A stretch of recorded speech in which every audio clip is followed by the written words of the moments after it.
Hello, everybody, and welcome to the Multifamily Hangout. I'm here with my co-host extraordinaire, Neda Uras, and we're gonna kick this hangout off. But before we do that, I do wanna extend a special shout out to our esteemed sponsor, Apartment Snapshot, the revolutionary platform, the first gamified performance and employee engagement tool designed explicitly for multifamily professionals, is transforming the way we approach performance and employee engagement in an industry. Thank you to our friends from Apartment Snapshot. Neida, take it away. Hey, Adrian. Thank you so much. Hello, everyone. Did you all miss me last week? Did y'all have a great time with Lori as the co host last week? I hope you did. Yes, Well, yes to today, both. We missed you, and we had great time too with her.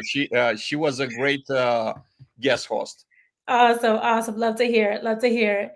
Well, let's get ready to dive into the dynamic world of property management with a trailblazer who knows how to blend professionalism with cool vibes.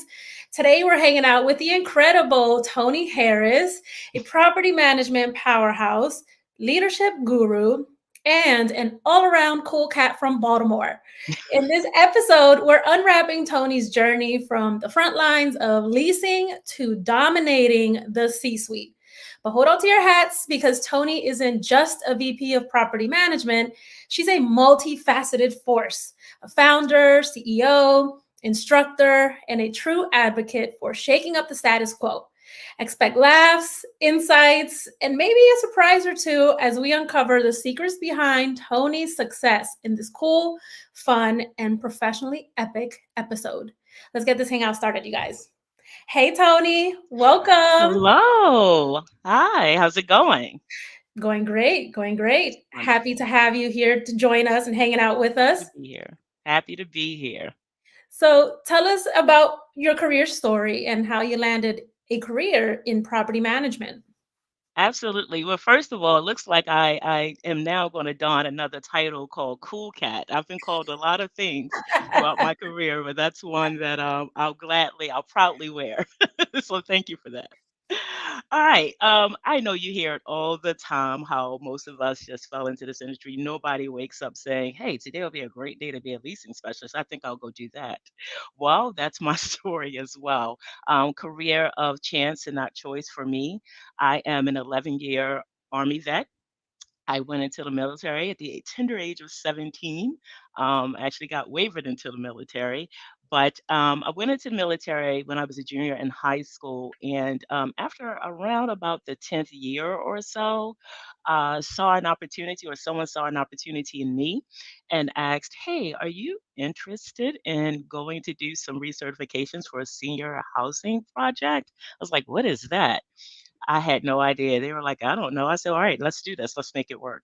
So, being in the military taught me a lot of resilience. And again, like most of my colleagues, this was a career of chance and not choice. So I landed a career in property management, starting at a senior community doing affordable senior housing, and from there went on to become a leasing specialist, a leasing manager, leasing director. Man, it's the rest is history, or her story. So yeah, Love it. Love it. this is where I've been ever since. 28 years. And you look like you're 28, so Oh yeah, you were a started when I baby was when you started started, when I was 5. right?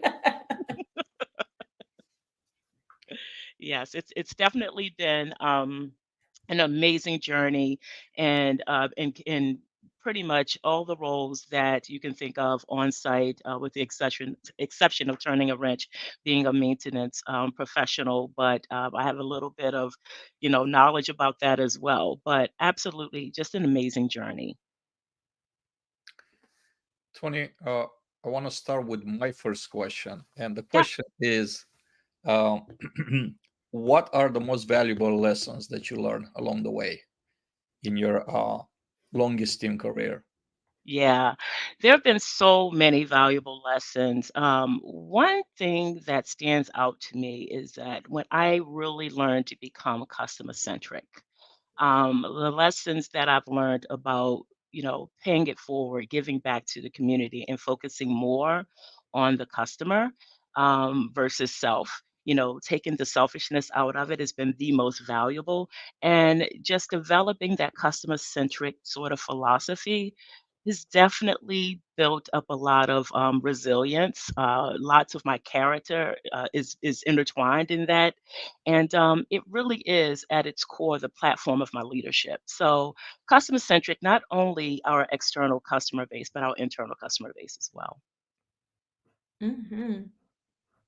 Now, what have you seen that has changed? Because we know property management, multifamily, it's in Yeah. the ever evolving landscape. Ooh. So, what key trends do you see shaping the industry's future, and how can professionals stay ahead of the curve? Yeah, there are actually four things that I see that are really shaping our industry, and you're absolutely correct. It is so ever changing. It's changing while we're on this call right now, right? So the one thing that jumps out at me is the changing of flexible and shared spaces. Just incorporating some of those living spaces at the height of the pandemic, we all had to learn how to pivot and go in a different direction, but having shared amenities, shared communal spaces is definitely looking a lot different than it did prior to COVID, prior to the pandemic. People are at home more. They had a change in lifestyle. They have these hybrid work styles, this hybrid lifestyle in general. So definitely changing in that flexible and shared space area. Remote work, that's a great segue into remote work. Listen, everybody wants to work from home. Everyone's like, "Oh, I can work from home." I can tell you that I am not disciplined to work from home. So that's not my thing. But the remote work impact, being able to adapt to remote work has been a challenge for most. And we thought that at one time that was unheard of in property management because it's such a people-facing industry. But with there being such an increased demand for it, we could be losing out on some really good talent if we really take that off the table, as is one of the things that we offer in this industry. Um, the next thing would be the enhanced customer experience. That is definitely changed. A lot of the technology, the implementation of lots of digital platforms, streamlined communications between the property management team and our customers, our residents. They don't want to come in and hang out and talk to us. They want as hands free as possible. But we need to still figure out a way to meet their needs and still give them that person to person, that peer to peer, that face to face sort of interaction and that customer experience. And the last thing, and this is something that's not necessarily hit only or that's only for the property management industry, if you will, and that's the health and wellness. Health and wellness, mental health is still, in my opinion, under attack. Hmm. But it was even more so obvious at the height of the pandemic. So the integration of wellness amenities, beyond offering just a fitness center, offering resources.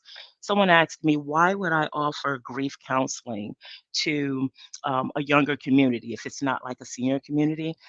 Grief counseling has nothing, it has everything to do, obviously, with the loss of a loved one, but grief counseling is also the loss of a lifestyle. It's a loss of a lot of things. So being able to offer resources in that way definitely speaks to the management practices. It speaks to a lot of things. It's offering, again, the lifestyle. And you had a second question, Nada, and that was about how. Uh, Yes, about how can professionals stay ahead of the curve? that is a great question. And that is my platform right there, continuous learning. You have to stay informed about industry trends like this, like come and hang out with us. This is how we stay connected, right? um, Spaces like the multifamily hangout, conferences, webinars, professional publications, being able to invest in education to acquire those new skills is so very important. Networking is invaluable. Networking has absolutely shaped my career and has had such a positive impact on my career. I can't say that enough. um, embracing technology. Wow, this has been a struggle for lots of the generations. Not as much as a struggle for Gen X and Gen Z, I must say, or the millennials, but definitely has been a struggle. Embracing prop tech solutions, figuring out a way to streamline operations and doing things a lot more efficiently is very, very important. And lastly, I'll say is the adaptability. Be flexible, be open to that innovation. It's not okay to say we've always done it this way. Stop it. Stop saying that. Yes.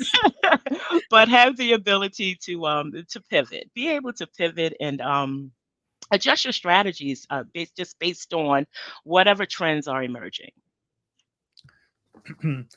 Tony, you mentioned COVID um, during your answer, and I want to stick to this a little bit.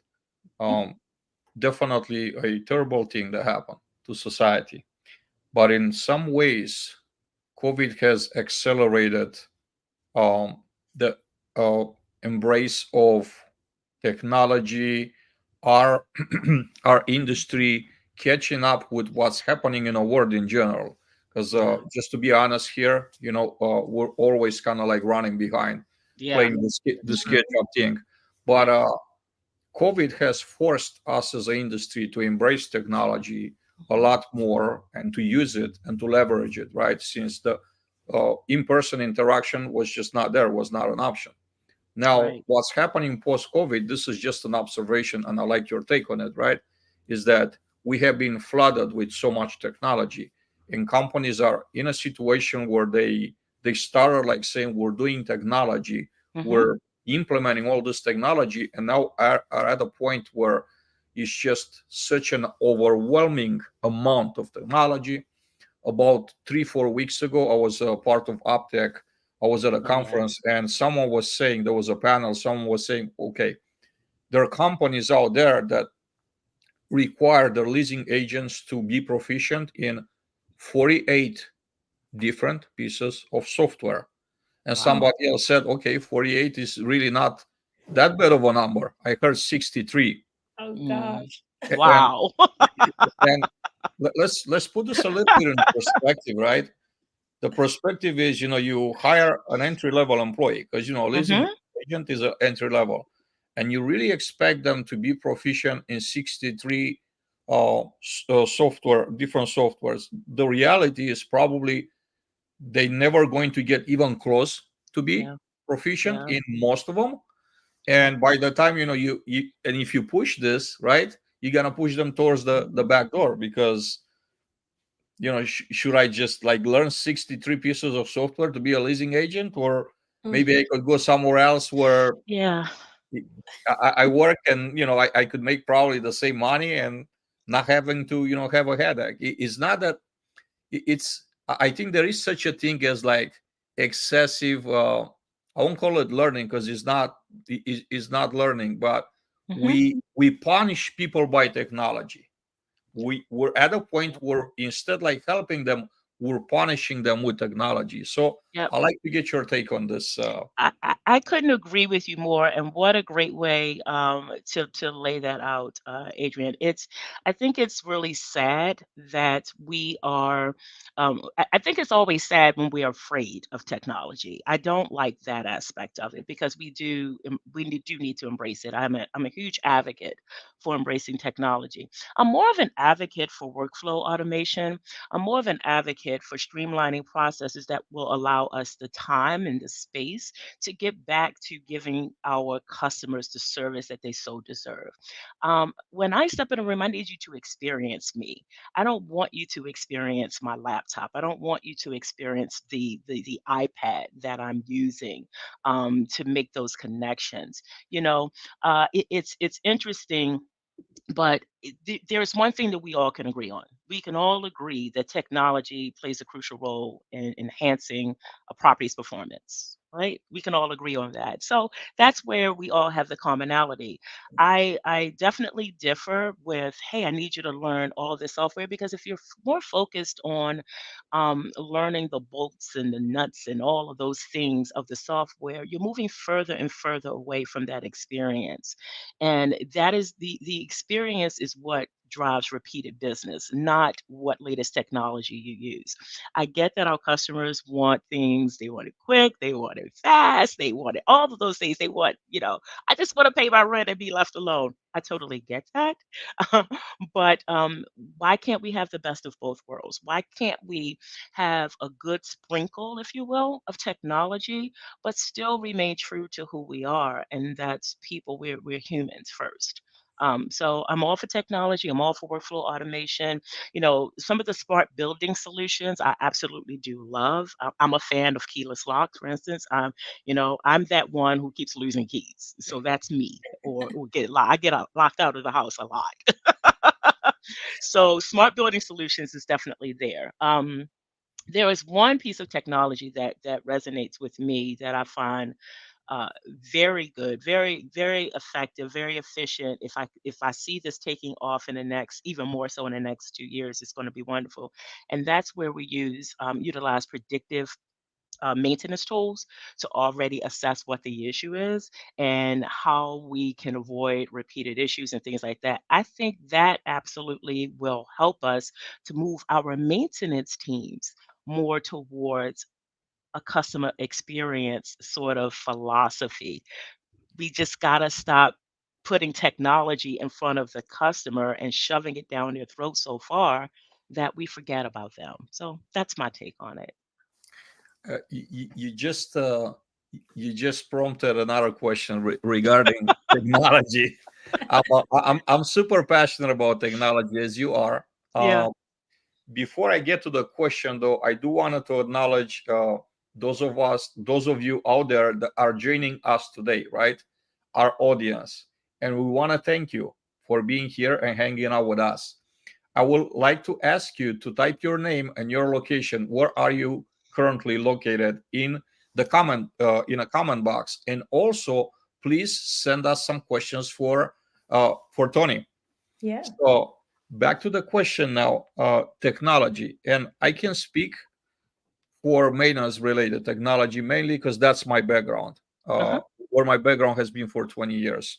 What I've noticed is that when someone wants to create a new uh, piece of technology, something great, they're hiring the developers, people that know how to write code, and they're hiring the people Yeah. to sell the product.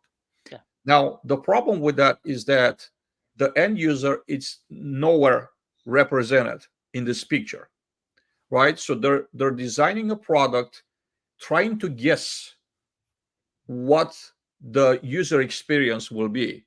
And most of the times, more often than not, they're not right on the money, they're wrong.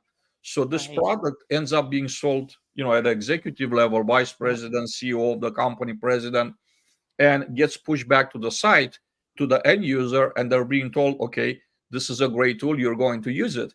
And then when they start using it, it doesn't make the most sense, right? So Yeah. it, here's the low adoption rates, and then here's the struggle, and here's the pain. And again, I go back, we end up like punishing people with technology instead of helping them. I like Yep. for you to just get your take on this. Do you see this same from where you're sitting, right? Do you see the same type of issues to where some of the software out there, or maybe quite a bit of that software, has not been designed with the end user in mind? They have not been incorporating end users to be part of building that particular software. I absolutely have seen the same exact practice. I felt a lot of that pain when I was working for a company where at a minimum we had a service team who could only find the on button on the computer. Right? They're like, "Where's that?" Right? So teaching them the technology, teaching them a new platform to use while there is a toilet leaking, while there's a ceiling caving in, was not the best use of their time. So one of the approaches that I found to be extremely effective was creating user groups out of those teams, taking some of the team members who were a little bit more comfortable with technology and letting them pilot things, letting them give the feedback before you actually buy. It's like the test driving of a car. You want to make sure that, hey, this is going to work for our desired goals. Are these things going to meet our organization's goals and objectives? Is the owner going to get the value out of our time by just launching all of these new platforms without there being a thorough knowledge of how to use them in the end game? So if there was a huge disconnect, I still think that there is a disconnect, but I can tell you that of the many lessons I've learned throughout my career, that being one of them, is you have to have relevant buy-in. If you're not going to get the buy-in, it's going to be a huge waste of money. The value of it is not going to be realized. So one of the most exciting things that I was able to participate in was the launch of an inspector app. It's HappyCo. So I was like, oh, this makes perfect sense. And when you talk to a maintenance tech or maintenance supervisor, it makes perfect sense to them. It must make sense to them. They're more inclined to be excited about using it if they know it can save them a lot of time, a lot of headaches, and make them that much better at their jobs and that much more successful. I think that's where you get the buy-in. People need to hear, see, and feel to affect change. That's very hard to do with a piece of technology you have no clue on how to use, and it's going to take you more time learning it than it would if you were actually doing the job, if that makes sense. 100%. Yeah, I love that we're talking about maintenance because a lot of times the maintenance, the me service too. team, they feel like they're left out of, of a lot Big of heart things. to all of the service teams out there. Big heart. Yes, definitely a heart for sure, for sure. They're definitely the backbone of the property, right, Adrian? They Adrian's like, are. I was on front lines. I did Right, right. I everything. couldn't agree with you more. Yep, My yep. people, my people, they're my people. Mine too. Right. So, Tony, I want to ask you, having to navigate different roles, right? So, from being a leasing specialist all the way to VP and beyond, how has your multifamily experience influenced your approach to leadership and strategic decision making? I would say that it goes back to my initial comment. It just caused me to be more customer centric. I have more customer centric leadership, I would say, more than I did 15 years ago, honestly. 15 years ago, I'm like, hey, where's the next promotion? Where's the next dollar coming from? Right? I was really not as focused on customer centric leadership. I believe that any professional in this industry who's actually been able to navigate roles such as a leasing specialist, assistant manager, office admin, maintenance tech, porter, groundsperson, all of those lovely titles. I believe that they have a deeper understanding of the customer needs and concerns. The other thing for me is that it's given me a holistic understanding. When you first come into this industry, someone, especially as a leasing specialist, someone says, "Hey, we have vacancy. Go lease those apartments," and that's the end game: is to get the commission and get somebody moved in. You date them, take them to Chick-fil-A, and drop them. And now you live in our Right. communities, right? No, look, no foul against Chick-fil-A, guys. Right. Don't take that. But being able to move through the various roles within the industry is definitely given me a more comprehensive understanding of different aspects of property management overall. So there's that holistic understanding. The last thing I would say, I said it earlier, is the adaptability, being able to be adaptive and to different things and my innovation. I believe that leaders who also navigate different roles, but once you've passed the property manager, you're like, okay, what is the next thing? The next logical thing to most is to become what? A regional? Uh, that's not necessarily the case. Sometimes it doesn't look like a set of stairs. Sometimes it looks like a little bit of a roller coaster. But the adaptability and the innovation that has given me more of the openness, I would say, to industry trends, embracing what Adriana, we were just talking about, the technology, the shifts in market. Oh my God, the market shifts that happen in this industry is insane sometimes. And of course, where we're advancing at with technology. So, I see that we started having questions from the audience. So I'm gonna start with the first question from the audience from Damien. How do we overcome training someone that is not motivated or coachable?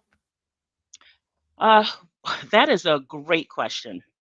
you need to find out what motivates someone. There are the three buckets to motivation, right? There's ego, power, and money. Once you've been able to identify what's your moving point, I always like to call it your trigger. Some people call it that's my pet peeve. I don't call them pet peeves. I call them triggers. So there are positive triggers and there are negative triggers. You have to find out what's motivating someone, what moves them. A good example of that is a leasing specialist who may not be motivated to lease because there's not a big enough incentive. That person is clearly motivated by money. So, or someone who's not motivated because maybe they're not getting credit for work that they've been doing for the team. They're clearly motivated by ego. They would love to have the recognition. So, things like that, you can overcome that by simply tapping into what moves them. And what moves the needle for them, because there are different things that move the needle for each one of us. There's another question too from Carla. She's from San Antonio, Hi, Texas. Carla. Shout out San Antonio, Texas. I like San Antonio, Texas too. I've been there Me before. too. Me Food too. bomb, so good. So her question is, how can we effectively dismantle the barriers between departments, fostering collaboration for the optimal implementation of technologies? And this includes integrating input from on-site teams and end users. Yeah. Well, the barriers exist when you're creating the barriers. You have to identify where those bottlenecks are. Again, what works very well is creating work groups, creating task force.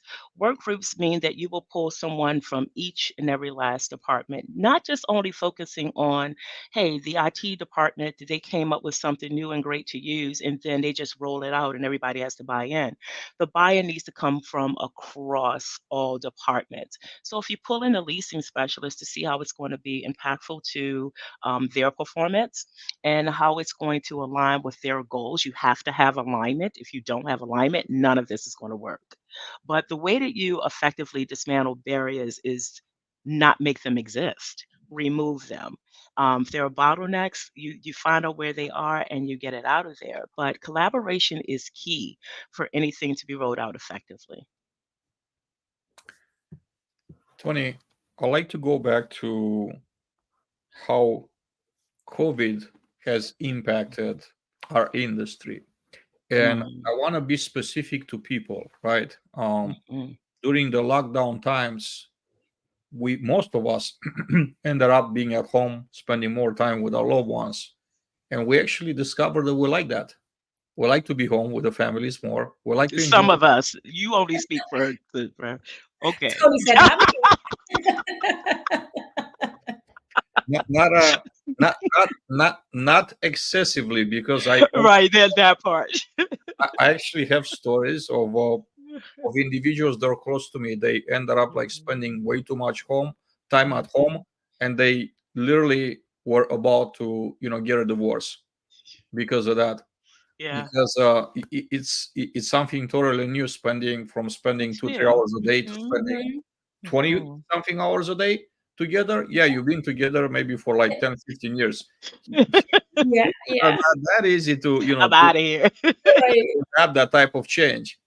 But in general, people have discovered that, hey, and they started appreciating more. They've Yeah. seen loved ones, friends that got Mhm, affected, or maybe they just passed from the mhm. virus.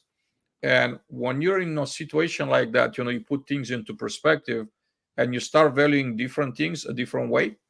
The Mm, post-COVID situation is that people are not so much in a hurry to go after a job. They're not just gonna take the first opportunity that comes their way. They're thinking it right. through. They're taking on time, Oh, making yeah. a judgment. It's not Mhm. as easy as hiring people like it was before. They rather take their time to make sure the right opportunity comes Yeah. their way. This is one aspect, and the second aspect is, I'm positive, I'm very convinced of this. For the rest of our lives, us that were here in the audience, we're going to have an issue of labor shortages, because businesses in general worldwide are Mhm. growing at a faster pace than the Yep. population of the world grows. So it's always going to be a shortage. So with these two components in mind, the fact that businesses are growing, population doesn't keep up with that. Mhm. Secondly, people learn to value their life in a different way, right? Hmm. They appreciate more the time with their loved ones, with the family. They're taking more time to make a decision. How Right. do we as an industry overcome these two challenges? Oh, wonderful question. The first thing that comes to mind, Adrian, is that we have to make property management sexy again. It is no longer a sexy industry.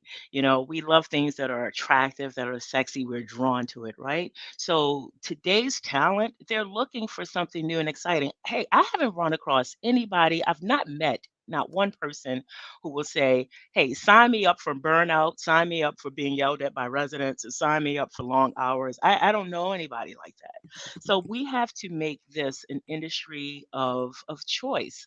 We can't, if you choose a career in property management, you're like that much better for it. You can't let your career choose you, and that's how I see this industry. Um, but in with what we do, we're coming up with creative things to incentivize new talent, like a hybrid work environment, flexible work schedules, being flexible, having that adaptability. Making it a culture that is, man, I feel good when I come to work. Yes, there are going to be some days that are going to be harder than others, but guess what? This is an absolute fun place to be. No one wants to work at any organization where they're constantly looking over their shoulder. They can't sleep at night. They're always answering the phone, and it becomes thankless. That's where we're going to hit a brick wall. So the way that we do it is we have to get creative in what today's talent is looking for. Tap into the different generations. Multi-generational dynamics is a thing, and we all should be paying very, very close attention to it. You look at your millennials, they really do value having enough vacation time. They are looking at organizations that offer a very generous amount of PTO. Okay. So, things like that, looking at even how the incentives are for the bonus. How is your bonus structure? How do you focus on career trajectory? What's your philosophies on career trajectory? Is there anywhere for me to go with any organization? Do you pay for external education? What about designations? Are these things important to you? So we have to have alignment with what's important with today's talent, in addition to what's important to the goals of the organization, our investors, right? So that's really how we have to do it, and this looks different for every company. It looks different for all of us. So, Mhm. but focusing on today's talent and the different generations, there are 5 generations, I believe, that will be in our labor force by 2025. I think Yep. our traditionalists are pretty much out of the workforce, and Gen Z scares me, but okay, there's that. Sorry, Gen Zs. If Jesse's in the house, like I they're got gonna your be back. like, they're gonna be like, "Oh, Tony's scared of me." Yeah, I'm like, wow, whatever you say. But yeah, I just really think that you got to move away from the traditional way that we're recruiting talent. Yep. It's like someone sent a resume to me via text, and it was 7 different text messages. And I went, okay, this is interesting. And I really was not going to give her a call back. I really was not. And my daughter was like, why not? So I took a chance, and I gave her an opportunity, and she's doing exceptionally well. She did that. She said, I just didn't want you to forget me. And boy, I didn't forget her because I'm sharing it with you today. Yeah, yeah, Yeah. So being memorable, thinking yes, outside the box sort of absolutely. thing. Don't Yep. be unforgettable. So I wanna talk about DEI, and, it's kinda like a two-part question, right? Sure. So nowadays, DEI, I think, is like such a hot topic. Everyone It is talking is. about DEI, and there's mixed feelings around DEI. Is it Hmm. just a checklist of different check boxes to check off for a company so that way they can look appealing and sound as if though they are being inclusive? Yeah. Or are they really for sure, being Hmm. inclusive? So my question to you is, what are your thoughts around DEI today? That's the first part. And then the Hmm. second part of that is around DEI is what initiatives have you seen or implemented to create more inclusive communities or workplaces? Yeah. Um, the DEI. discussion has gone for me in a lots and lots of different directions. It is something that is very important to me. I feel very strongly that DEI is important for business. It is not just a check the box. It is definitely a process.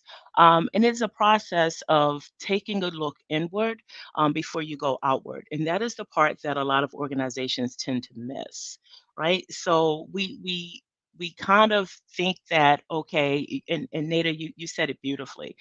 We kind of think that okay, because we focus on DEI, that's going to make us more of an attractive organization to come and work for. Well, not necessarily. If you say that you're focused on DEI, how inclusive are your policies and procedures? Making sure that you're updating your company policies to be very inclusive. Are you using the right language? Think about how out, outward facing you are, even when you're trying to attract talent. By having something on your website, something as simple as saying, "Hey, fax your resume." Which generation are you speaking to when you tell someone to send a fax? I mean, we have to think about things like that. It's the Yeah. littlest of things that we don't take into consideration. Mhm. So, DI is extremely important. I believe that we need to create the space for people to come to the table being their authentic selves and allow opportunities in areas and for whether it be an opportunity to lead that task force of technology that we can't get people to buy into, maybe there is an opportunity there, but by staying adaptable and through it, just throughout all of your activities, everything that you do pretty much, the Mhm. promotion of inclusive values. It's one thing. Someone said, "Oh my God, if we were to celebrate every national day, we'd be celebrating every day of the year, like National Ice Cream Day, and it's National Wear Black to Work Day, or some craziness like that, right?" But we have to be very realistic in our approach and take a good hard look at our talent. Let's go inward and then we can go outward. But DEI is definitely good for business. It's definitely something that we should all be doing to promote those safe spaces. Access to C-suite executive opportunities should always be there. And you'd be surprised. People will work hard for organizations that embrace it, not just talking the talk, but they're actually walking it. That goes for associations as well. Not just saying, I have a DI platform and there's no action behind it. They want to see what are you doing to move the needle forward in that space. Tony, you mentioned different generations, like 5 generations we have in a workforce. Mhm. I do want to focus my question on the newer generations, the ones that are just about to enter the workforce. Gen Z. Yeah. Yes. And the question is, from your from your vast experience in an industry and from your life experience, right? You mentioned that you've been in a service, and by the way, thank you for your service. It was my honor. We appreciate that. What are some very powerful lessons that you could share with the younger generations, those that are about to enter the workforce? And the second part of the question is specifically for what would you advise them specifically for property management industry? What are some specific pieces of advice? Absolutely. Raise your voice. Use your voice. Find your voice and use it. You have a lot to say. We need to hear it. And for those who are actually leaders of that generation, please give them the space to use their voice.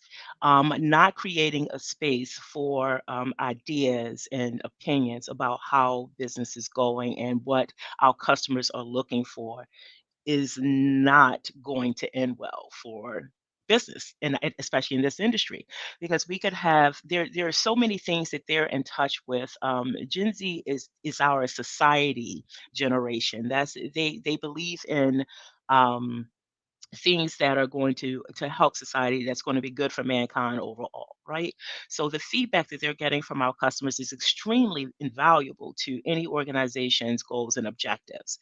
But allowing them to create these spaces, create work groups, create social groups outside of the workday, have things that are incorporated in a workday that will give them the platform to speak on things that they're very passionate about.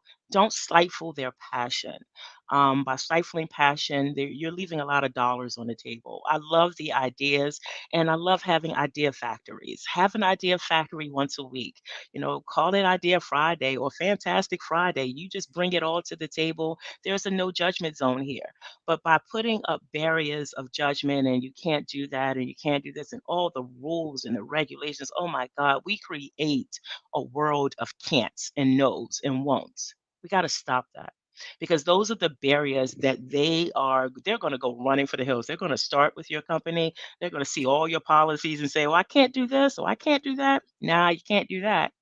And they're not going to stay. It's going to be turnover ongoing. But create the space and just the opportunity to allow them to lift their voice. And for my Gen Z generation, don't be afraid to lift your voice. And I think that's what I appreciate about Gen Z is Me that too. they are not shy At about all. speaking up. They will speak up. If they do not agree with something, they will say something.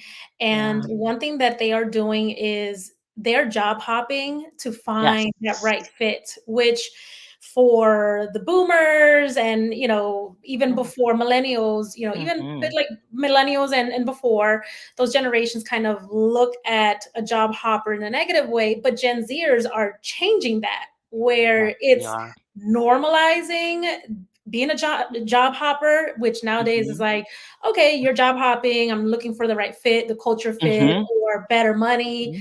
That's what they're doing. And I think companies need to keep up with that because if not, like Yeah. you said, they're going to lose dollars, Yeah. people, and they're not going to be as attractive. Yeah, absolutely. And as a mom of a Gen Zer, I love giving her the space to tell me what's on her mind.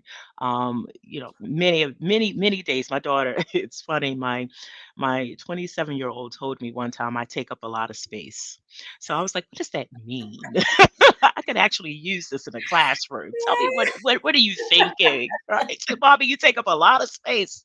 But they have a lot to say. And again, that's where I really got that from. And I'm so happy that I feel very blessed that I can have those open, candid conversations with my daughters, because they tell me what's real. They'll let me know. They're like, People aren't looking for that in the workplace." And especially in what you do, mom, for what you do for a living. It's not fun. It's not cool. So we got to make it cool. Yeah, yeah, yeah. Yeah. So, and speaking of, this is the space that you work in. You Yeah. also are an active member of industry associations I where am. you Mhm. facilitate, and you Yeah. definitely are very, very involved in that. How do you see collaboration and networking shaping the future Mhm. of multifamily? Any advice for professionals looking to build strong industry connections? Absolutely. Definitely attend conferences, expos, uh, come out of that comfort zone of I can't work the room. I've seen some of the best, you know, um, introverts actually work a room and be very effective at it, and then they go home and they just curl up in a corner and just want to read a book and be left alone. So it works for them. But attending industry conferences and expos, building your personal brand, by being associated with industry associations throughout my career, I'm going to say maybe over the last 20 years of my career, has definitely given me the opportunity to build a brand, and difference between the brand and the reputation. I had to come into who I am, but I couldn't do it alone. This is not an individual sport. Coming outside of your own organization to meet with like-minded professionals is very key. It's very, very valuable. Being able to seek mentorship at any of those associations, there are lots of opportunities to get involved. And guess what? That's that extra opportunity to go the next level and work on your leadership skills. Volunteerism is hard. you're not getting paid. Right. And Right. try to move a bunch of adult volunteers in property management, and there's no paycheck attached to it. Now, there's one thing for not the faint at heart, but you have to be passionate about it. So seeking mentorship, and the last thing I would say about that that has definitely served me very well is being authentic and genuine. Come as your authentic self. So if you're coming as your authentic self, associations, the right association will welcome that, right? You'll know if it's the right association. You'll know if it's a fit for you. But you got to build relationships based on how authentic you are. It's very, very important. Genuine connections, they're more likely to create these long-lasting professional relationships, and that's one thing that I would say has been very invaluable for me. I do want to acknowledge again our audience right there. And if you're still around, please hit us with some questions here. We'd love to hear from you. We'd love to take your questions. Absolutely. And that takes me to my next question. Mhm. Tony, you're a multifamily executive. So people are looking up to you. Uh, what are some great lessons that you learn along the way that could help others following your path uh, to kind of shorten that, I guess, that ride, so they don't have to learn everything The the hard wrong way. way. Yeah, Yeah, the hard way. the I hard way. They listen, have I to learn don't it think the right way, but not the hard way. So, what are some great yeah, lessons that you've learned along the way that you would yeah, like to share with some that their goal is to become one day an industry executive? yeah. Um, learn to read the room. Learn to read the room. Take yourself out of it. Do things for a purpose that's higher than you. If you're doing this totally just to see how far you can go, it's not going to work out the way that you planned. And that's where the hard lessons are. It's nothing wrong with the hard lessons. The hard lessons will definitely shape you. Absolutely. I learned that in the military. You need that pain in order to feel exactly what you're intending to feel at the end, that whole pleasure thing. You got to do what's not cute and sexy now in order to do what you really want to do later.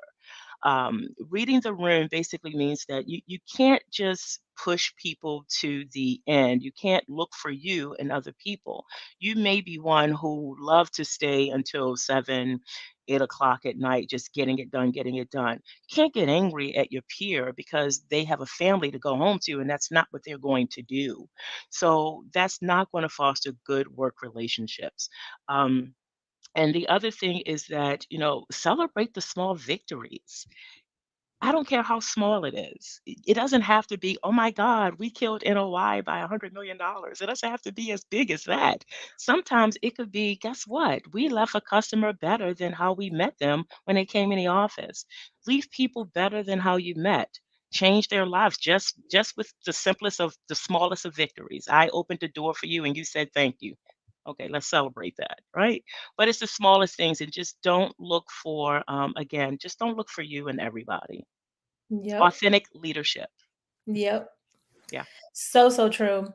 And I just want to point out a comment Damien has for you, Tony. Tony, you have inspired so many professionals, and I've admired you from the first time I saw you. And Oh, ditto, Damien, same. I always say like Tony's my big sister, I so am. so I'm like that's my big sis right there.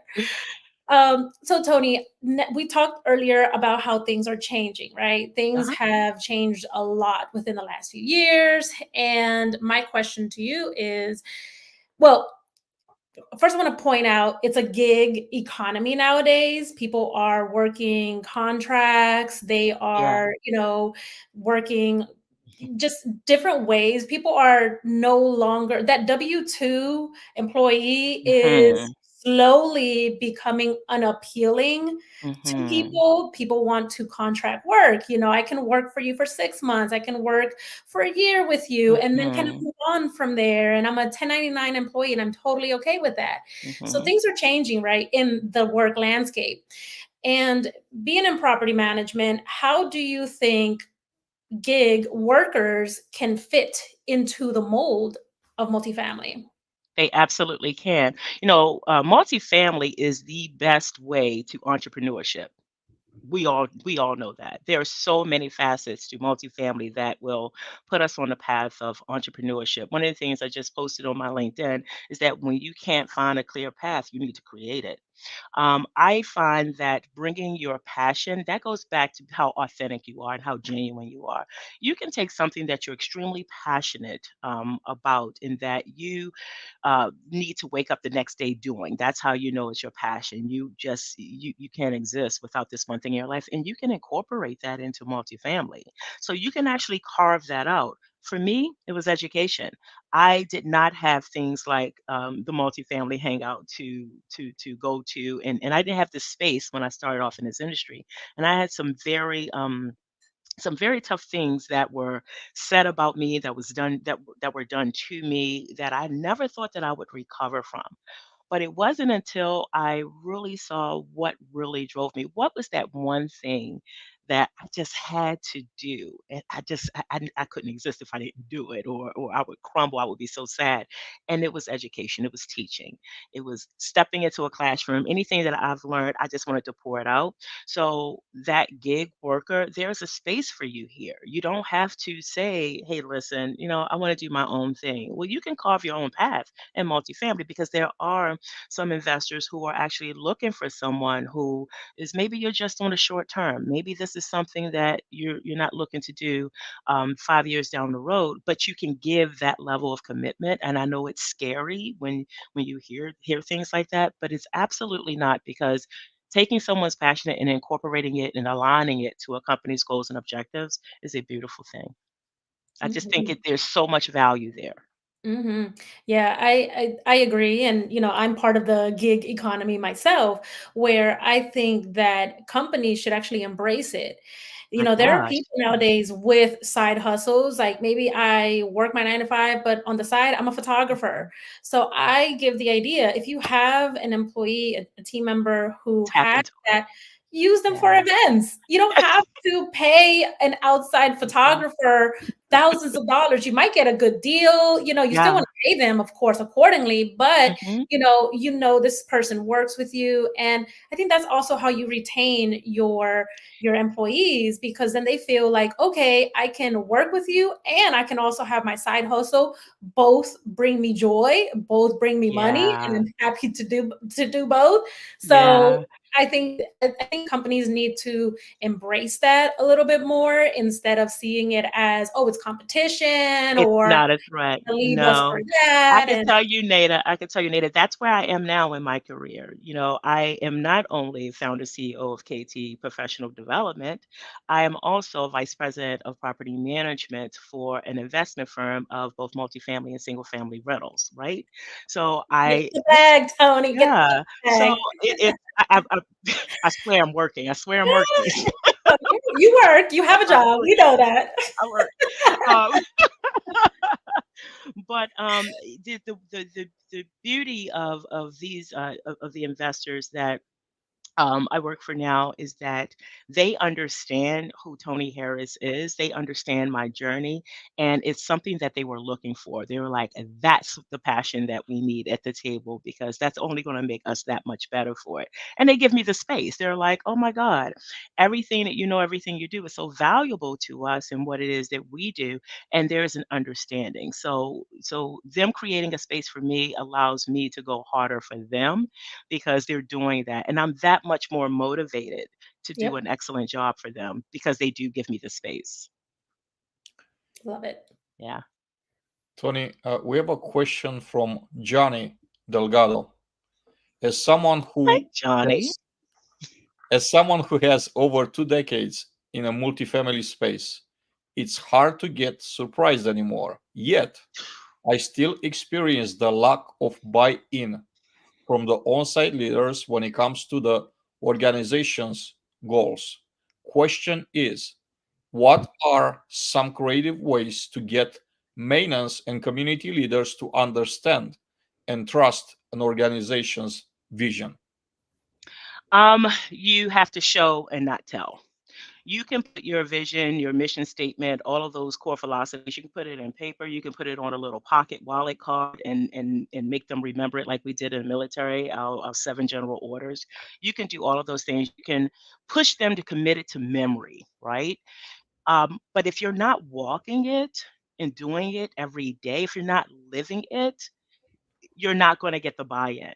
You have to behave as you say that you are. You can't say that, hey, our core philosophy is about giving someone the space to be their authentic self and bring all ideas to the table when your door is closed and you're not doing that. So the way that you do it is by doing exactly what you say. So if you have 7 core values, then you have to live those 7 core values. It doesn't matter what the words say. Actions is really what's going to move the needle. I hope that answered the question. That was great. That was awesome. So, Tony, you know, I am all about fun and everything, but for you, if you could have a theme song for your multifamily career, what would it be and why? Wow. Someone asked this question of me maybe about 2 years ago, and it's still the same song, actually, same song as it was 5 years ago. Um, it would be This Girl Is on Fire by Alicia Keys. And I can break it down for you really quick if you like for me to. Yeah. Okay. All right. So This Girl Is on Fire is there's a breakdown to the meaning of this. It's about empowerment and confidence. It's about overcoming challenges. It's about personal triumph. So when you think about it, the lyrics are actually embracing someone's uniqueness and individuality. So the girl on fire, she's not afraid to be herself and stand out from the crowd, right? I'm not Mm, afraid to be different if you haven't noticed. I'm not afraid of that. It's about transformation and growth, and it is about positive vibes. So I encourage you, listen to the song. You know, The Girl Is on Fire. It resonates as a symbol of strength and self belief. Because for a very long time, very early in my career, and maybe in the last 5, 6 years or so, I didn't have a whole lot of self-belief. My confidence was, kinda like teetering there. It just kinda went out the door. So now this girl is on fire. She's overcome, she's empowered, she's confident, she's triumphed, and all of those things. So that's my theme song. love it. And I love that song too. Yeah, it's pretty cool. Cool cat. Cool cat. Yeah, but thanks for that question. That's awesome. You just made me, think of listening to it on my way home I know, right? I gotta get pumped up again. I gotta listen to my song. now. When you're down, just listen to your song. Just listen to your I think song. Yeah. everyone should have their Everyone should own have one. song. I absolutely. Everyone Hey, should have listen. a song. Didn't you guys remember Shaft? He had a song, right? When he walked in. No, I'm taking you way back. I'm too old for this. But yeah, that's mine. So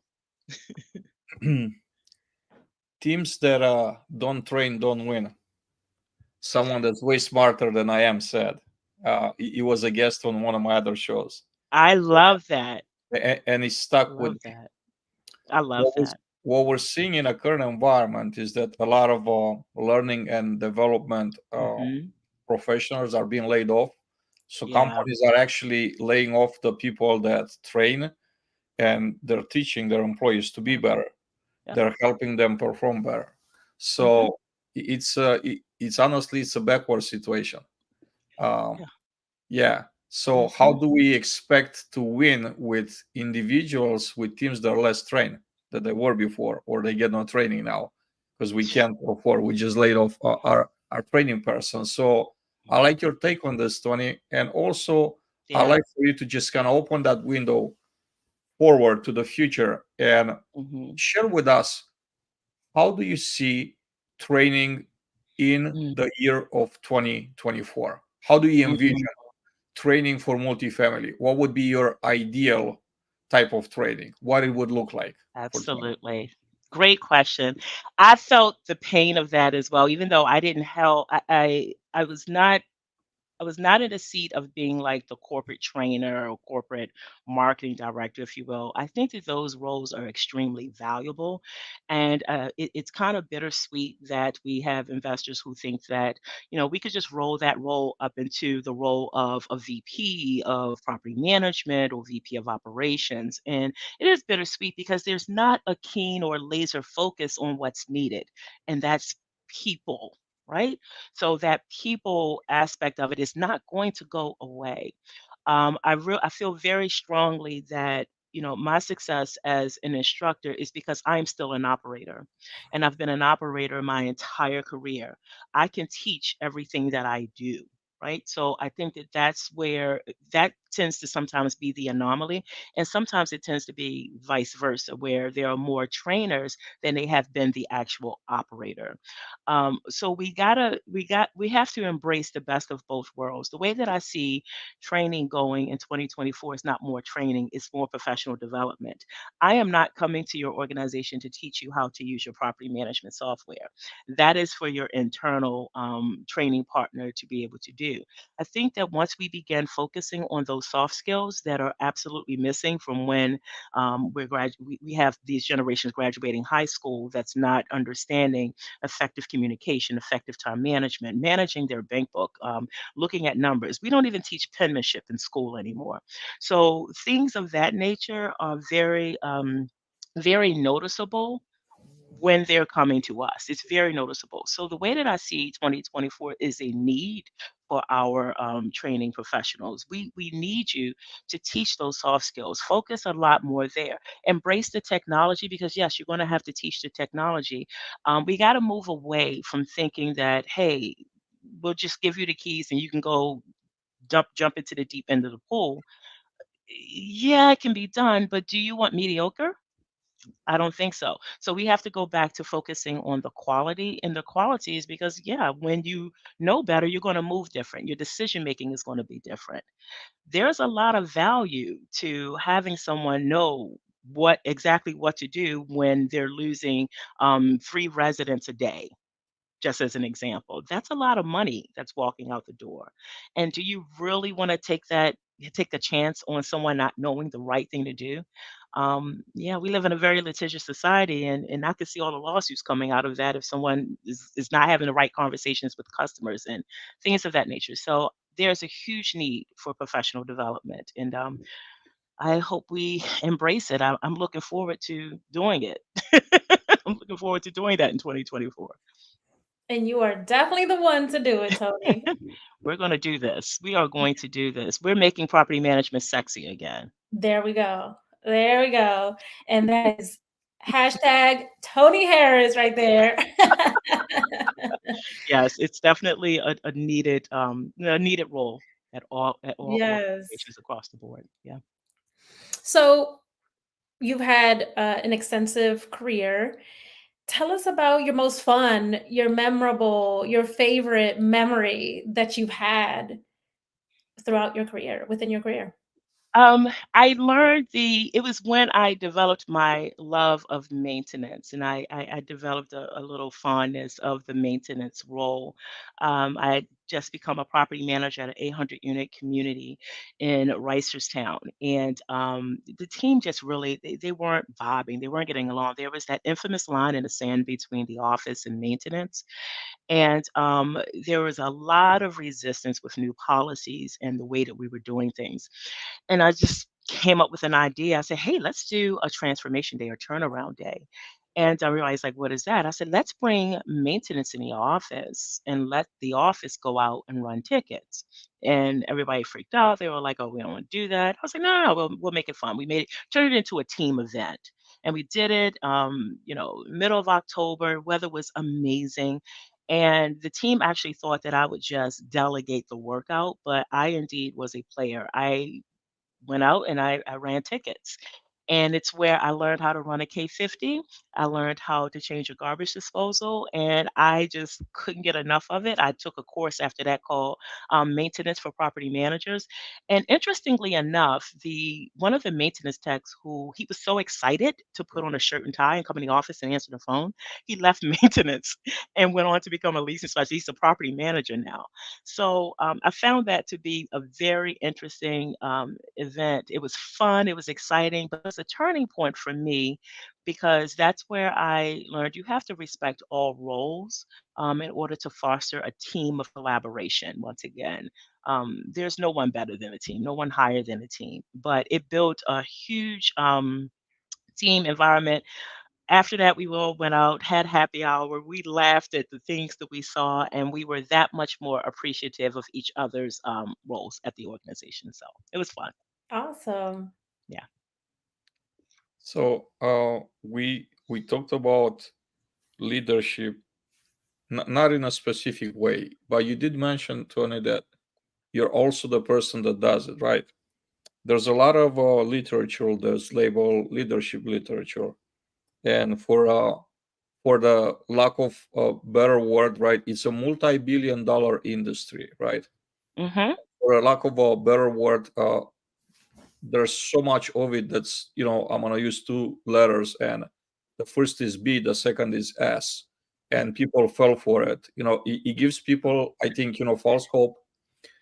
It's not in touch with the reality, and it's done by Oh, people. It's done by people that don't have anything to show for when it comes to leadership. Like their profession, their only profession is to write books about leadership. And how can and some of them are very famous. They're probably very I was billionaires. gonna say they're very successful. They're very Yeah. successful, like in that business of writing books about leadership Mhm. without actually being. And I used to tell a friend, I used to share, I will follow a politician through fire, while I don't have much use for a person that's never done it, or they're not doing it. They don't have anything to show for in a Yeah. real world. What is Mhm. the value of actually doing it and showing versus just talking about a certain, whether it's leadership, but leadership in general, because people are looking up, they're inspired, they want to become leaders. Their Yeah. leadership is kind of like a hot topic, has been and Yeah. always is going to be, probably for the rest of our lives. It absolutely is. For me, it becomes authentic leadership. I think that there is more value in authentic leadership than there is just in leadership in general. I don't believe that you need to be in a leadership role to be a leader. I think that when you can sit in any seat in any room and exude leadership, right? So it's one of the things that I learned very early in my regional career is I had to learn to lead from behind. I wasn't very good at that starting off. I didn't know the value in putting your team up front and letting them shine. I really didn't. And one of the things about me today, as opposed to then, is that I live in my truth. So I exude authentic leadership. I know what I know, and what I don't know, I admit I don't know. So I believe that in taking the position of, listen, we are doing this together. And once again, my core philosophy is show, not tell.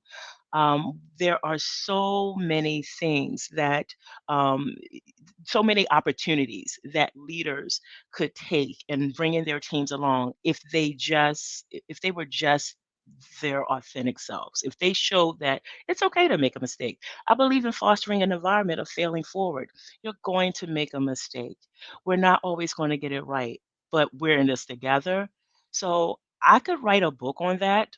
I could spend some hours writing a book on that, some days writing a book on that, some years writing a book on that, or I can actually do it. I prefer to do it. So I just believe in being authentic, and authentic leadership works for me. So I think we'll buy that book, Tony. So I you got to start to get the writing. In the comments, Desiree asked, "Where can she find the course?" I think she's talking about the course, the maintenance for property managers. When you were having Mhm. that conversation. Yeah, I found that course many, many years ago, but if she connects with me on LinkedIn, I can point her in a direction, give her some excellent resources for that. All right, Desiree. So Yeah, connect that with was many Tony. years ago. Toni, it's been such a pleasure to have you hanging out with us today, Mine. to share some of your wisdom with us. It's been And fun. it's been very fun and very educational, right? I've learned a lot and I got inspired, right, by you. Um, any closing thoughts, anything that you want to share with us, with the audience, that you didn't have an opportunity to say, or maybe answer a question you wish we would have asked and we didn't? Wow. I have no questions that I wish you would have asked, but what I will say is, everyone that you touch, I just encourage everyone out there, think of the worst day that you've had and do your best not to be another person's worst day. Do your best. That contributes to such a positive work environment. Once again, we don't always get it right. Create those environments of failing forward. It's okay because the lesson is in the pain. The pain is in that lesson, and it's one band, one sound. One band, one sound. So, but this has absolutely been a pleasure. I just want to thank both of you for creating this space for good old little people like me to come on and lend my voice and to share my experiences. The best is yet to come. I'm in the best season of my career, and I am happy to be hanging out with you. And I hope to hang out again with you soon. Love it. Love it. It was such a pleasure, Toni. I enjoyed it. Pleasure is mine. Any conversation with Toni, you're always going to leave inspired. You're always going to leave just full of energy, re-energized. I mean, Toni just has that effect. We have a lot of fun. Come to the classrooms. Don't be afraid of Yeah. the classroom. Yeah. And how can people connect with you for these training Sure, opportunities? sure. LinkedIn. I teach for the beautiful Institute of Real Estate Management as well as for National Apartment Association. I do teach designation courses. I teach courses that you could take to obtain your CPM designation as well as the Accredited Residential Manager designation certification, if you will. And I also teach the CAM and CAPS courses through National Apartment Association. So you can always catch me hanging out in the classroom there.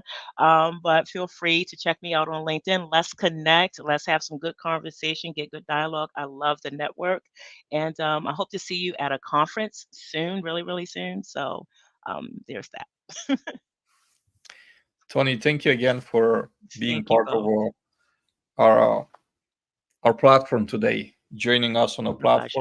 platform. I also wanted to thank our partners and friends from Apartment Snapshot for powering this uh, podcast and making it possible.